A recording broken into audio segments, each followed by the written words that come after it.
Aw kana sira masque on va pas vous reconnaître.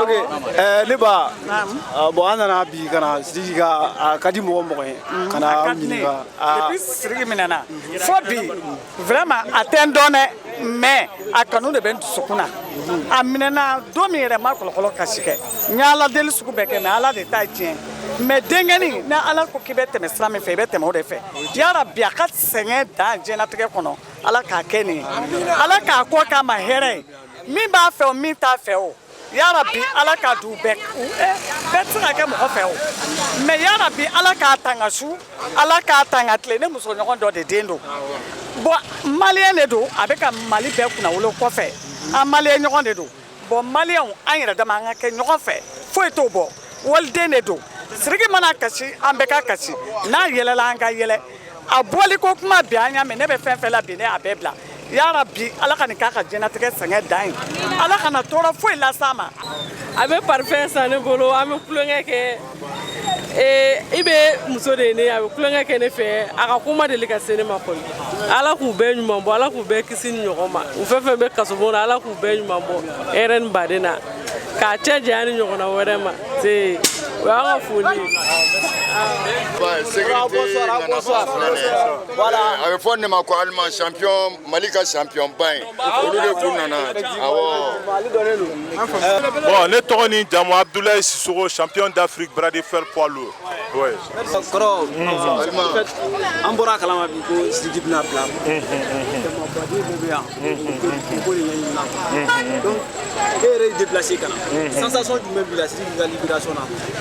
Ok, alhamdulillah rabbil alamina yani nga kuma be diɲɛ mɔgɔ fo ka maliyɛnw fo kɛrɛnkɛrɛnnenya la maliyɛn sɛgɛnbali maliyɛn ɲinabaliw minnu bɛ ka wuli depuis Sidiki Jabate minɛna don min na ka se bi ma minnu bɛ ka wuli k'u segu n'u damayira kɛ Sidiki ka bilali ko in na ni anw yɛrɛ bɛ yan nɔ yan bi nka cɛ an tɛ yan dɔwɛrɛ la o an bɛ yan Sidiki Jabate ko la parce que y avait jeune talentueux Sidiki ɲɔgɔnna fila ma deli ka bɔ Mali kɔnɔna la bi an bɛ don min na i ko bi fɔlɔ ni ala y'a ni ko modèle kɛ mɔgɔ min ye mɔgɔninfinw an ka lajɛ an ka ɲina ɲɔgɔn na an ka sabali ɲɔgɔn kɔrɔ an ka ɲɔgɔn mago dɔn kuma dɔw la quoi Sidiki filɛ ni kaso min na nin ye Sidiki t'a mérité Mali kɔnɔ yan walayi a bi t'a mérité a sini t'a mérité mais ni ala ye min kɛ don min na fɛnɛ o fɛnɛ kan ka kɛ o ye ala ka ko ye nka cɛ ni kɔni y'a bi an bɛ yan bi nin wagati in na yan nɔ an jɔlen bɛ kasoma da la depuis matin jusqu'à le soir an bɛ yan Sidiki Jabate ko la bon a minɛna don min na ka se bi ma an dusuma kasilen don bon bi n'a fɔra ko tigilamɔgɔ bɛna bila an bɛ fɛnɛ bɛ bɔ k'an ka nisɔndiya yira maliyɛnw na bi k'a dɔn k'a fɔ k'an bɛ Sidiki Jabate ko la n ka cɛ o de kɔni kun ye ne ka kumakan ye k'a ɲɛfɔ maliyɛn cɛman ni musomanw ɲɛna bi ni n donna min gasi la o bɛ yafa n ma. An b'a dɔn tuma ni denmisɛnnin teri ye donc i bɔra kalama k'i denkɛ bɛna bila bi a bɛ kaso la a bɛ kalo damadɔni bɔ quoi donc i nana bi kuma jumɛn b'i fɛ k'a fɔ Sidiki ka libération kama. Bon baasi tɛ ne fɛ k'a fɔ denmisɛnninya don Sidiki ye denmisɛnnin de ye bon komi ni gɛrɛgɛrɛ ni fɛn fɛn bɛ mɔgɔ sɔrɔ i da kan ne denmisɛnnin teri da tuma nin ye depuis an ka dɔgɔ an bɛ ɲɔgɔn bolo bon maintenant ala y'a kɛ gɛrɛgɛrɛ y'a sɔrɔ gɛrɛgɛrɛ ala y'o nɔgɔya bi fɛnɛ a diyara n ye nisɔndiyalen don parce que ni fa tɛ yan ne b'a fa place ta bon vraiment nisɔndiyalen don fo k'a dama tɛmɛ parce que Sidiki ye denmisɛnnin ye bon jamatigi don mɔgɔ sugu bɛɛ b'a nɔfɛ bon ala dɔw bɛ na ɲuman na dɔw bɛ na juguman sira kan bon ni ala y'a kɛ ni a y'a yɛrɛ sɔrɔ bi vraiment nisɔndiyara an bɛ maliyɛnw bɛɛ fo an ka foli bɛɛ bɛɛ ye vraiment a diyara n ye kojugu Merci beaucoup. donc ne Sidiki bɔra na a diyara n ye a bonyana ma ala ka kɛ s'a ɲɔgɔn wɛrɛ ma a ka fɔ nin yɛrɛ de ye i y'a mɛn an bɛ Sidiki de fɔ an ka s'a dan. E tɔgɔ Saka Jalo mais nga geto kono tɔgɔ ye Caporal Dajal Kopenzi gitu kono to awa caporal dajal ko pensi ibaranye ya okay ya zagala bumoy ba daw nam no bolo si element ne aji won sanchako le jeli foka jeli be ba kono aji won sanchako korga de sirigi jabate kala dula sangoy ne biya no ambe amalien bere kola chokoroba fo chokomna pega fo chokomna mo ste sara sanfe sira flare sira nyuma ni sira jugu bo nga negani ke abe bla chokomna ame tagana ay don mo singana ko ngani kele ko anga fulo mali artiste be sononte ko e mo asde ay kasoke 69 kasoke tupakini bigita kera national mandela sa mo nana ake kasola ulu bekera ka temani te kuma bay sergi alaka nyama bo nyama ngase tumuro bugu ambe ko de ambore nyini mali artiste be anga fulbe mali artiste be la jele précisément ñere grand frère ñere baragano no fene iba wan même profiter ka foli ga ko migor la ni gor la parce que iba ñambe iba ka foli ga na sergi visiter ñanno amande ambo foli ke ñanno anga foli bi iba wan ni merci ala ka foli ge merci bele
ta i kana dɔrɔn u sugi kana ba ye ne bɛ mun bɛ yɔrɔ min na n jɔlen kun bɛ yɔrɔ min na n bɛ yen nɔ de dugumɔgɔw kɔ ka na n bɛ yɛlɛ kɔfɛ an bɛ taa Tomikɔrɔbugu quoi dugumɔgɔw kɔ ka na.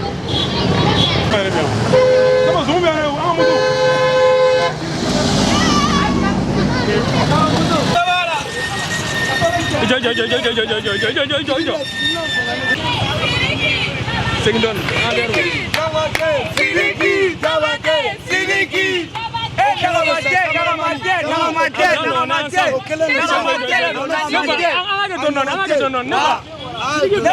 Nisɔndiya jumɛn de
Bonsoir. Bonsoir. En fait, nous avons maison d'arrêt là, c'est MCA là. Nous apprenons dans notre famille là. Maintenant, c'est la libération. Quel est votre sentiment par rapport à la situation? Qu'est-ce que vous ressentez actuellement? Moi, c'est Adamba. Je suis la présidente de l'association Nyumanke, mais je suis là aujourd'hui en tant que mère, en tant que sœur, en tant que petite fille, en tant que grand-mère. Donc, je suis femme. Aujourd'hui, Fana Sako a montré que c'est les femmes du Mali qui sont les mamans de Sidiki. Et on lui remercie pour cela. Donc, meilleure santé à elle. Et vraiment, c'est quelque chose qui est très difficile à remonter. Et on prie Dieu à ce qu'elle soit vraiment parmi nous prochainement. Merci beaucoup.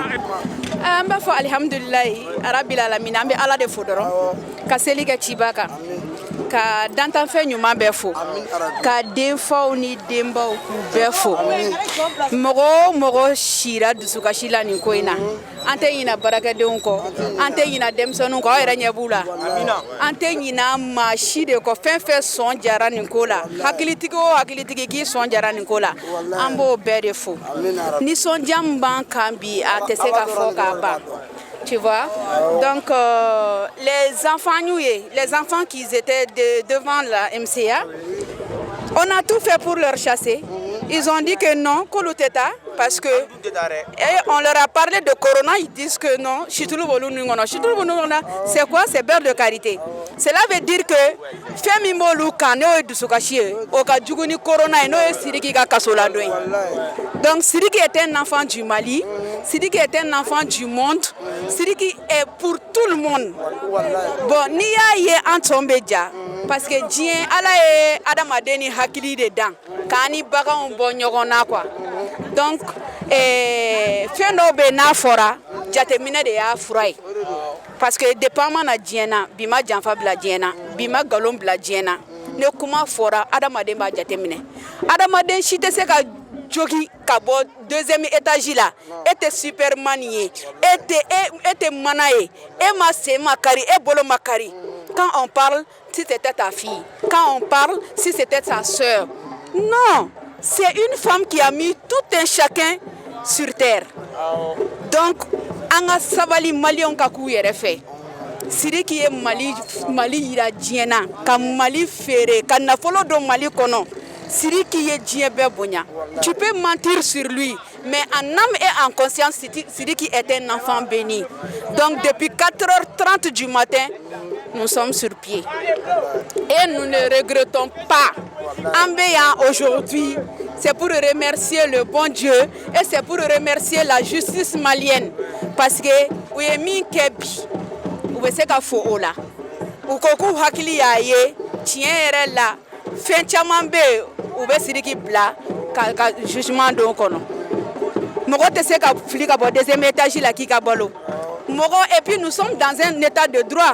Normalement, elle doit être interpellée. Quand on te force à faire un avortement, une première fois, deuxième fois, il y a le planning, c'est que tu es consentante.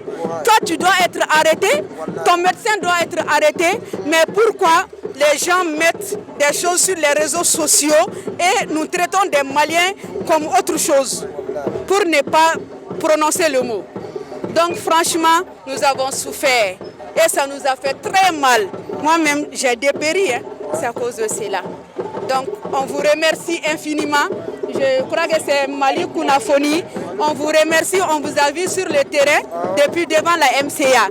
Donc la chambre d'accusation de la cour d'appel est à remercier pour ce geste vraiment qui nous a touchés à fond. Donc nous remercions toute la justice malienne en un mot. Et vous également. Merci. Merci beaucoup. Merci.